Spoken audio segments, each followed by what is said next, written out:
வணக்கம். திருவள்ளூர் வடக்கு மாவட்ட காங்கிரஸ் கமிட்டியின் புதிய தலைவராக நியமிக்கப்பட்ட வெங்குத்தூர் சசிகுமாரை சந்தித்து காங்கிரஸ் கட்சி நிர்வாகிகள் மற்றும் அதன் கூட்டணி கட்சி நிர்வாகிகள் வாழ்த்துக்கள் தெரிவித்தனர்.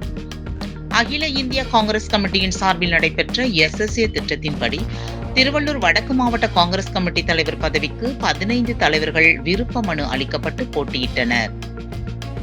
அந்த விருப்ப மனுக்களை பரிசீலனை செய்த அகில இந்திய காங்கிரஸ் கமிட்டி அதன் AICC பொதுச் செயலாளர் KC வேணுகோபால் தலைமையில் தமிழகத்தில் உள்ள மொத்தம் 77 காங்கிரஸ் மாவட்டங்களில் 71 மாவட்டங்களுக்கு புதிய தலைவர்களின் பட்டியலை வெளியிட்டார்.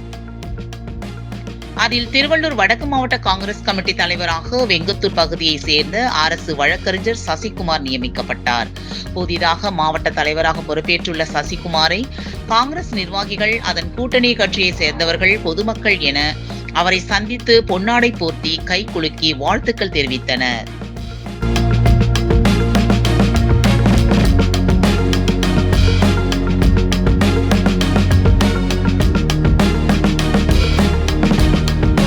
உள்ளதை உள்ளபடி உடனுக்குடன் செய்திகளை தெரிந்து கொள்ள உண்மை குரல் யூடியூப் சேனலை மறக்காமல் சப்ஸ்கிரைப் பண்ணுங்கள்.